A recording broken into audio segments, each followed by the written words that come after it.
Okay, so this one's from yesterday. I wanted to talk about it yesterday, but I didn't stream yesterday. So um we're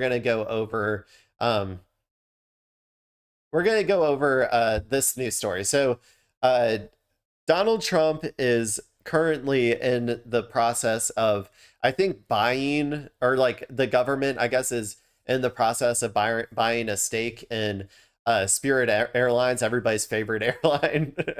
um and so let's go ahead and watch this video on that. We'll see what's going on, and I'll give my take. There is a common enemy unifying US lawmakers on Capitol Hill who normally disagree. That enemy is a proposed big government bailout for Spirit Airlines worth $500 million. Pete Muntean here to talk about that. Pete, is an example of the unity that I was just alluding to there. Senators Ted Cruz and Elizabeth Warren, no less, a right-wing Trump loyalist and a very progressive Democrat, both up in. Very progressive is, I think, a little bit loosey goosey. She is like a just a classic liberal. Okay, I would say that her ideology is probably like very center, lean center right, if I had to give my personal opinion on Elizabeth Warren. And a very progressive Democrat, both up in arms, calling this a terrible idea and asking, what do the American people get out of this? So is there an explanation for the Trump administration's reasoning in bailing out Spirit at this point? Spirit Airlines close to $500 million bailout from Trump admin. Government would take a stake in troubled airlines if deal is reached. So that's what I was talking about. They're gonna be actually taking over some shares of the airline or something. Really begs the question about whether or not this is indeed a good idea. $500 million, $500 million, with more developments on this story all the time. You know, President Trump opened the door to a possible bailout on Tuesday. Wednesday, a source told us that the Trump administration was in advanced talks, and now we're told a deal could come as soon as today here in the United States. The newest wrinkle. See, the comrade Trump, dude, he's out there. He's out there showing what the government is actually capable of doing if it wants to actually seize the means of production. Like, it's going to I guess it's not going to force it, right? It's letting, so Spirit Airlines has like a $500 million shortfall or whatever, would potentially need it to declare bankruptcy, I guess. And so Trump is saying, okay, we'll bail you out, but we're going to take an ownership stake in the company. So for, like, if you're curious about my point or my view on this, I say go for it, comrade Trump, please. We can have, you know what? I say don't just take a stake in Spirit Airlines. I say take a 51% stake in Spirit Airlines. If the government is going to bail something out, then the government and the people that it represents should have ownership over that thing and should be able to, in my opinion, get some sort of benefit from that ownership. So what would that mean, right? Like, so we're talking about Spirit Airlines here, right? So if the government, say, purchased that,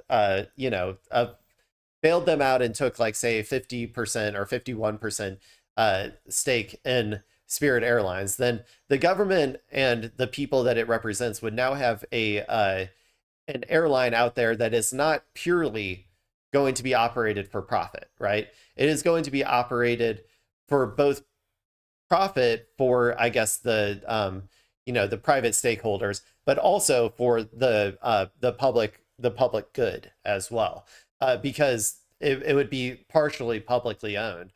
This isn't an ideal world. I don't trust the Trump administration to do anything like this, but the benefits of having like a government owned and operated airline, though, would be to essentially reduce prices, right? Because then you have an airline that isn't entirely focused on making profits and is partially like existing for just helping the public get from point A to point B as like a public utility, right? And that would then bring the prices of that airline would probably be lower than the prices of other airlines, like, because the profit incentive would be 50% less if they owned a 51% share in the company. So the profits that they would need to make would be like 50% left to satisfy satisfy those shareholders. So in anyway, that basically what this would do is just bring down the prices for everybody else on all of the other airlines as well. So I am all for the government using the failure of private industry like this $500 million shortfall that Spirit Airlines has to begin seizing and taking back some of the like corporations that have benefited and profited off of the government's investments so much over the years, and the public has had very little benefit from those things. I am all for it, and you can tell it's a good thing because it is pissing off both liberals and conservatives in Congress. That's my personal opinion. This isn't the first time he's done it either. He already did it with Intel, where I think he took a 10% stake.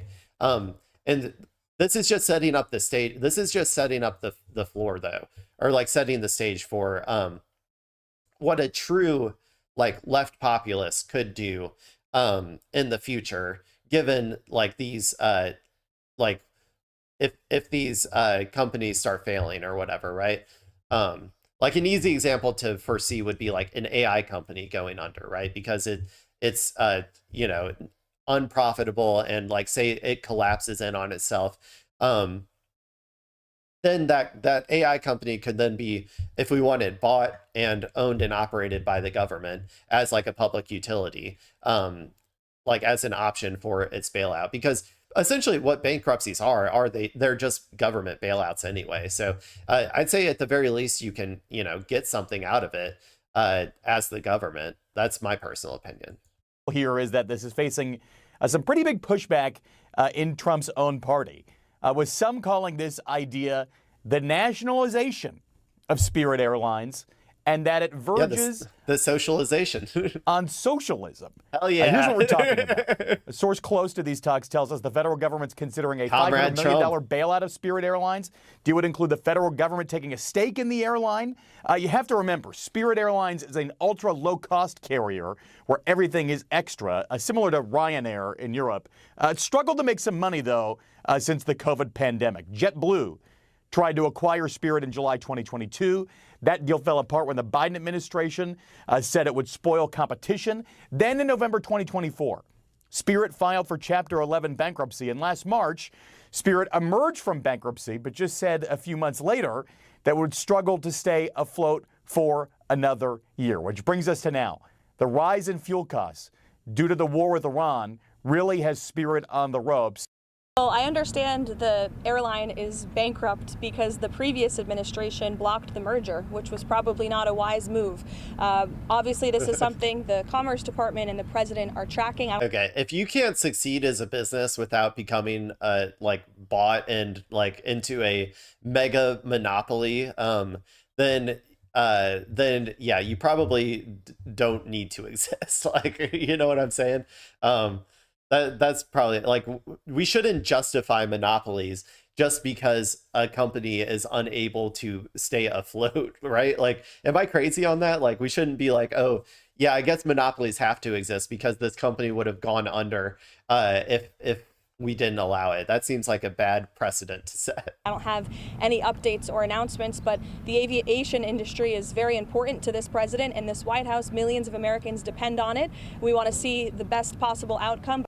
So clearly, this could be a huge economic event, any way you slice it, if the federal government bails out. Yeah, and I'm not even saying to like use, to turn like the like to create an actual like just government airline or something, which would be like an even better thing, is if a government owned and operated its own airline, which would then keep the costs as low as it possibly could.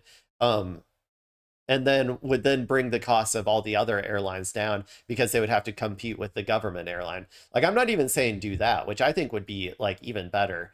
I think that this is just like a kind of way to, this isn't transitioning to socialism, right? This is transitioning towards state capitalism. So for those unaware, state capitalism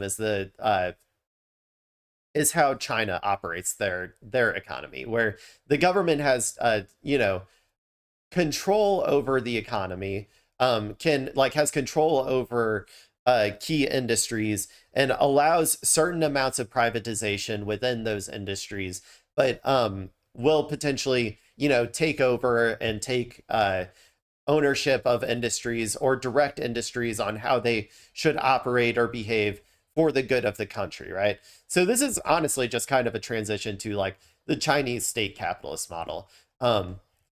It's a very slow transition, and it probably won't have a whole lot of our pedo billionaires probably aren't going to be too happy about it and won't really let it happen, if I had to guess, too much.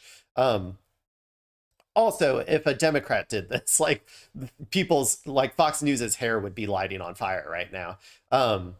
And so like but we'll see. It all depends on what the domestic appetite for stuff like this is, and how revolutionary the fervor is for change in the upcoming elections, if we're going to see more of this from a left populist perspective, because I would love to see more of this from a left populist perspective.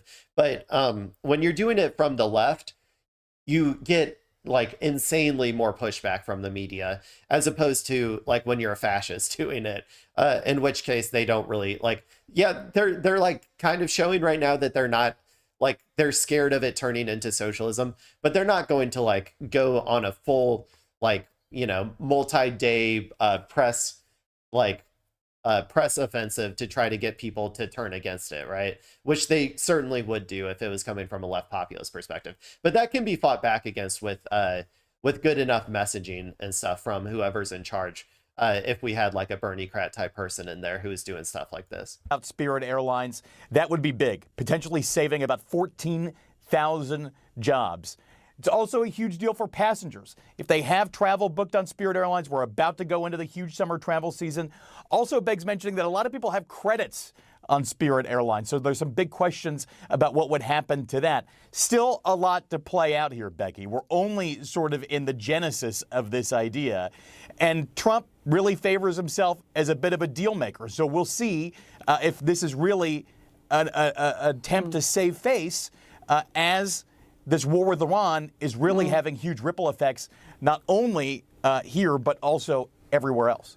Joining me now, Nick Ewan. He's editor-in-chief for The Points Guy. You guys keep an eye on the industry. Okay. I already think I talked a little bit too much for this one, so I'm going to go ahead and, I don't need to get too much more analysis on this. I really just wanted to talk about it so I could joke around about Comrade Trump seizing the means of air travel, which I think I got to do. I yip-yapped a lot on that one, people, okay? So I hope you enjoyed it. Your Clay yip-yap session has your quota has been met.